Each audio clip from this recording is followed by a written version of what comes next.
皆さんこんにちは。今日は 80A の板厚 6mm の鉄のパイプを溶接していきたいと思います。この動画ではこのように溶接の参考動画を日々配信していますので、よければチャンネル登録の方もお願いします。あと映像などをスキップするのは構いませんが、大事なポイントを解説していることもよくあるので、よければ解説の部分だけでもしっかりと聞いてみてください。今回1層目は切りながら確実に裏波を出す方法を紹介して、2層目3層目はトーチを浮かした状態でウィービングで溶接をしていきたいと思います。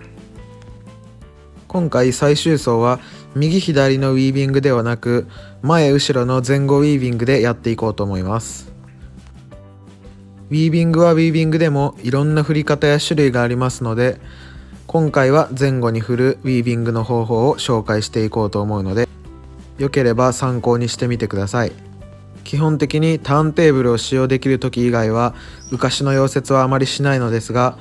今度四つ割りでの浮かしの溶接も紹介していけたらなと思います。今日はターンテーブルで回しながらの溶接を紹介していきます。まず1層目のルート間隔の方なんですが、だいたいいつも 4mm 隙間を空けていたので、今回は 3.2mm 隙間を空けて溶接をしていこうと思います。これは今 2.4mm の棒を刺しています。あと切りながらの溶接ですと高電流で溶接ができますので、隙間が狭い時の対応力なんかも結構ありますので、よければ使ってみてください。隙間が狭い時や現場溶接が慣れていない方などは、切りながら裏波を出す方法も結構使えると思いますので、試してみてください。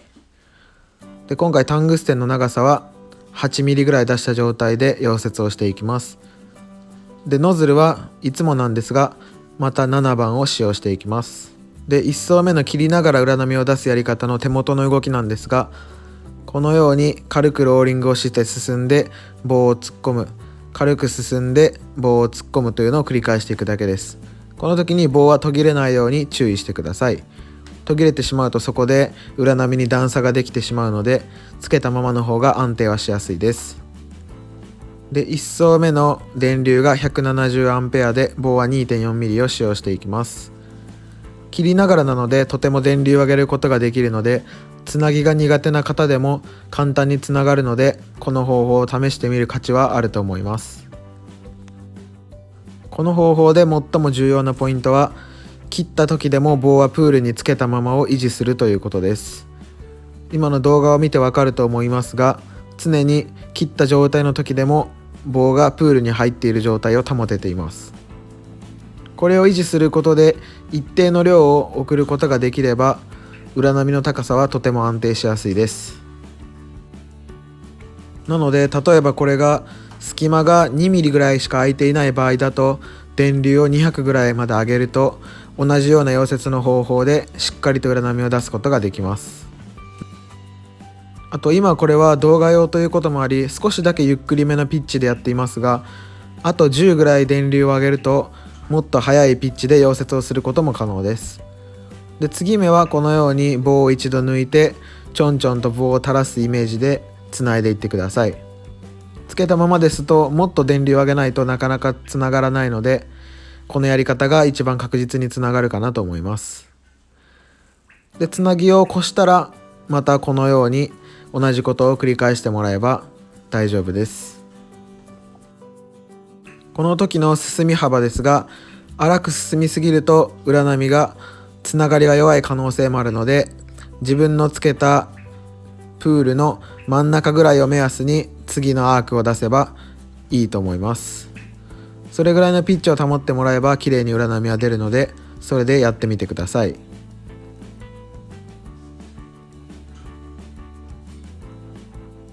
あまり細かすぎてしまうと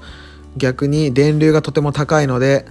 棒が途切れやすくなってしまったり、そこだけ裏波がとても出てしまったりしますので、このようなピッチとこのような間隔を維持して溶接をしてみてください。また仮止めにつながりますので、一度棒を抜き、つながるちょっと手前から棒をちょんちょんと入れてつないでいきます。この方法で RT 検査はもちろん通るのですが、クレーター電流をしっかりと合わせていないと、この切った時に急激にプールが冷えてしまうのでブローホールが入ってしまいます。なのでクレーター電流は最低でも20ぐらいには設定しておいてください。そうすれば急冷は起こらないのでブローホールが入ることもないので、これと同じような溶接をしてもらえば RT 検査にも問題なく通ります。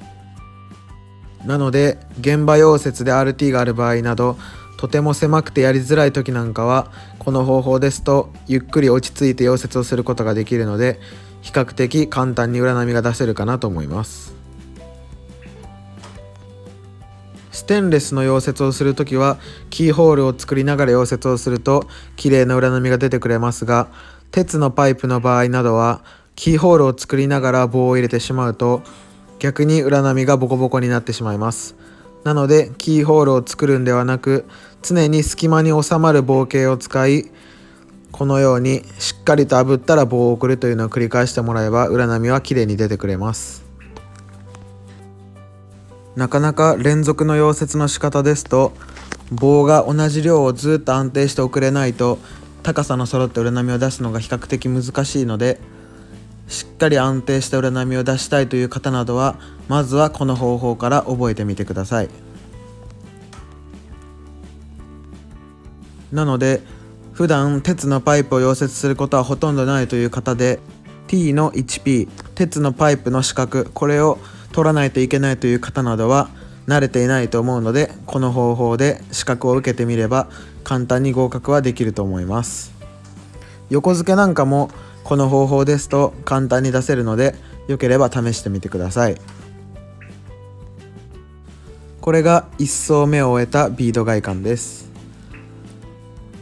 切りながら溶接をしていますのでそこまで焼けていませんし、2層目の糊もとてもいいので、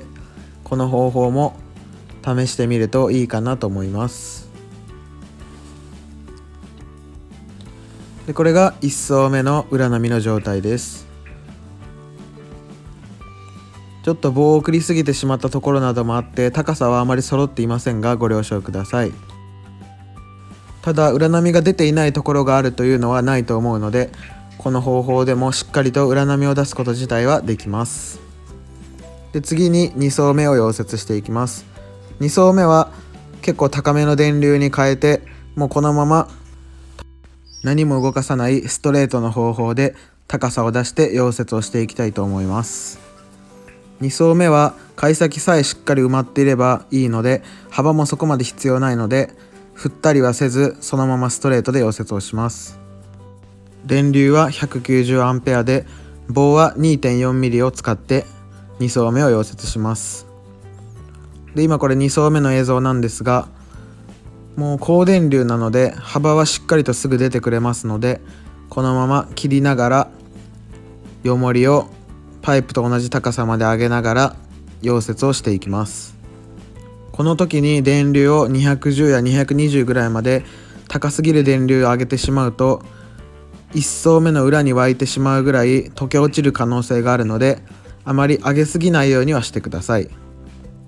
なので今回僕は190ぐらいで溶接をしています。これでもしっかりとすぐに幅が出るので、スピードはしっかりと出せるので、このぐらいの電流で十分かなと思います。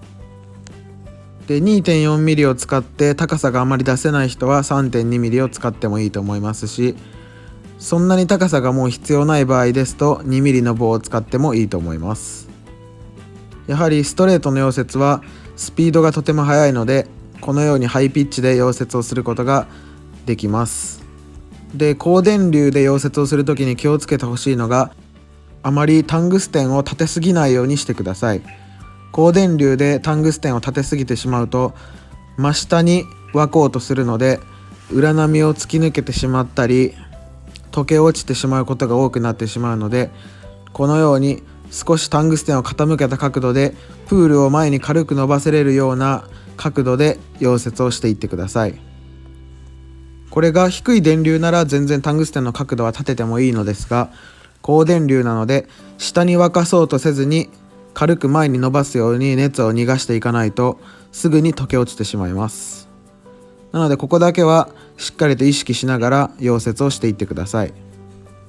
あとは高電流ですので、遅くいって無駄に炙りすぎないようには注意をしましょ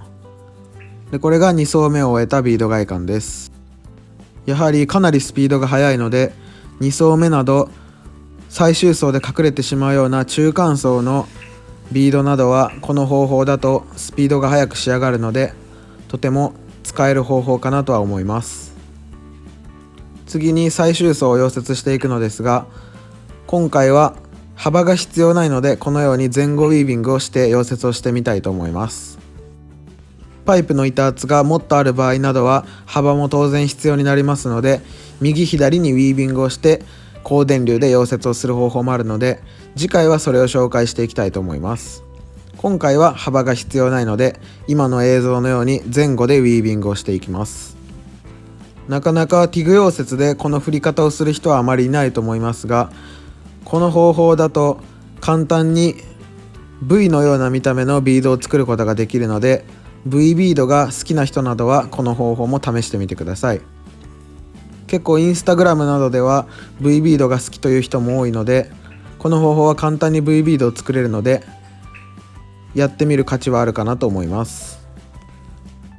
で今回電流の方は 210A で、棒は高さが全然必要じゃなかったので 2.4mm を使用しています。ただし高電流は棒が結構途切れやすいので、しっかりと棒を送りながら溶接をするようにしてください。で最終層もあまりタングステンの角度を立てすぎてしまうと汚りが膨らみづらくなってしまうので、今の映像のように少し傾けるようにはして溶接をしてみてください。で今細かく前後にウィービングをしていますが、これをもう少し粗く溶接をするともっとくっきりとした V のような形のビードになりやすいです。なので細かい目の詰まった V ビードを出したい方はこのぐらいのピッチを目安に溶接をしてみてください。この方法ですと出せる幅に限界はありますので、幅が必要ない時などにはこの方法も結構いいと思います。ストレートの溶接はとにかく一定を保つということがきれいに仕上げるコツだと思いますので、なるべく一定になるように溶接をしてみてください。高電流なので溶接が終わるスピードはかなり速いかなと思います。でこれが最終層を終えたビード外観です。なるべく安定したピッチのウィービングをすることができたので、このように小刻みな V のような形のビードが形成されています。汚りも十分にあるので RT 検査などもこの方法でも十分通ることはできます。とにかくストレートやるときは一定のピッチを保つということを意識してもらえば、ある程度綺麗な溶接になりますので、ローリングをしない人などはこの方法も試してみてください。